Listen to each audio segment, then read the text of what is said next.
NDA के अंदर चिराग पासवान को जितनी भी सीटें मिली हैं अनधिकारिक तौर पर, चूंकि आधिकारिक तौर पर तो ऐलान हुआ नहीं है, उन सीटों पर एक एक करके चिराग पासवान उम्मीदवार फाइनल करना शुरू कर दिए हैं। हमने आपको पिछले वीडियो बताया था कि 7-8 सीटों पर चिराग ने उम्मीदवार तय कर लिया है और उन उम्मीदवारों को हरी झंडी दे दिया कि जाइए आपका टिकट कंफर्म हुआ, आप 4 गुना स्पीड के साथ काम करना शुरू कीजिए, क्योंकि उस सीट को हमको किसी भी हाल में जीतना है। चिराग पासवान इस बार पार्टी के कार्यकर्ता, पार्टी के समर्पित नेताओं को टिकट बंटवारे में प्राथमिकता देने जा रहे हैं। जो आरोप लगा, जो धब्बा लगा, उससे निकलने की कोशिश में चिराग पासवान जो है वो लगे हैं।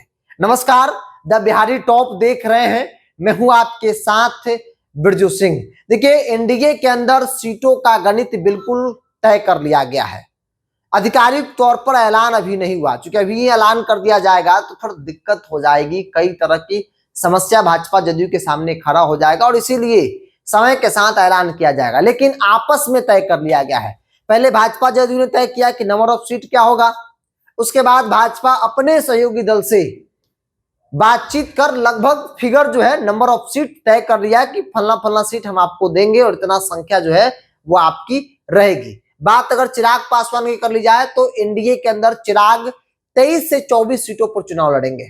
इसके साथ चिराग पासवान की मंत्रालय जो है वो बदली जाएगी, कोई बड़ा विभाग चिराग पासवान को दिया जाएगा, जैसा कि भाजपा ने वादा किया है, जैसी मेरी जानकारी है। अब देखिए, चिराग पासवान उन 23-24 सीटों पर एक एक करके उम्मीदवार तय करने की प्रक्रिया में लग गए हैं और इस बार जो मेरी जानकारी है कि चिराग पासवान पार्टी के कार्यकर्ता, पार्टी के समर्पित नेता जो सक्षम है चुनाव लड़ने में, उन लोगों को प्राथमिकता दे रहे हैं।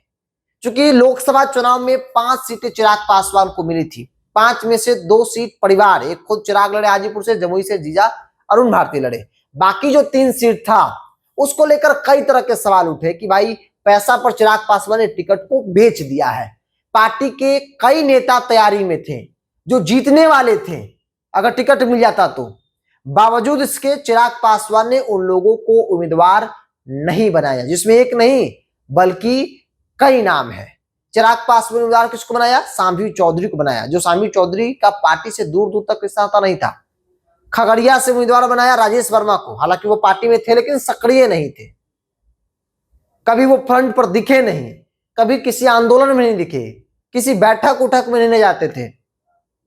बीना सिंह जो बागी थी, जिनके घर पर मीटिंग हुई पार्टी तोड़ने की, जिनसे नाराज चिराग थे, जिनको लेकर चिराग पासवान ने कहा था कि किसी भी हाल में इन लोगों को एक्सेप्ट नहीं करेंगे, उनको उम्मीदवार बनाया।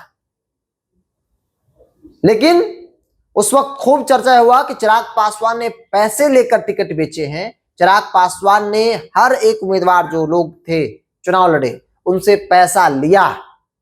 पार्टी के अंदर घोर नाराजगी, उसका असर आज की तारीख में दिख रहा है कि चिराग पासवान की पार्टी में कोई ज्वाइनिंग नहीं हो रही है। पिछले 1-2 महीना को देख लिया जाए, क्योंकि चुनाव का वक्त है, तो ऐसे में उस पार्टी में भी ज्वाइनिंग हो रही है जिस पार्टी का कोई जनाधार नहीं है, लेकिन चिराग पासवान की पार्टी में ज्वाइनिंग नहीं है, क्योंकि एक परसेप्शन बन गया राजनीति में कि चिराग पासवान पैसे पर टिकट देते हैं और ये आरोप मजबूती के साथ लगा और आरोप का एक अपना तर्क था। अब उस माहौल से, उस परसेप्शन को खत्म करना है चिराग पासवान को, और इसलिए इस बार पार्टी के अंदर जो सक्षम लोग हैं चुनाव लड़ने में, जो जीत सकते हैं, उनको किसी भी हाल में चिराग पासवान उम्मीदवार बनाएंगे। अगर ऐसा इस बार नहीं हुआ तो फिर चिराग पासवान का जो ग्राफ गिरा है और ज्यादा गिर जाएगा।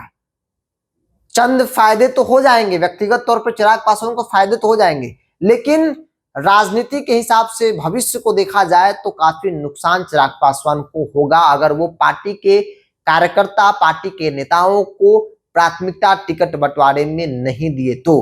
हालांकि मेरी जानकारी कहती है कि चिराग पासवान इस बार जितनी भी सीट मिलेगी उसमें 60 से 65%, 70% संभवतः पार्टी के लोग ही चुनाव लड़ेंगे, क्योंकि कुछ उम्मीदवार आते हैं चुनाव के वक्त में, हर पार्टी में 12 उम्मीदवार आते हैं, चिराग पासवान की पार्टी में भी आएंगे, लेकिन ज्यादातर उम्मीदवार जो है वो पार्टी के ही होंगे। तो ये बड़ी जानकारी है कि इस बार पार्टी के नेता, कार्यकर्ता जो सक्षम है चुनाव लड़ने में, उनको चिराग पासवान इस बार के चुनाव में प्राथमिकता देने जा रहे हैं। बहरहाल आप क्या मानते हैं, आप अपनी राय को कमेंट्स बॉक्स में रखिए। इस पूरी रिपोर्ट में इतना ही।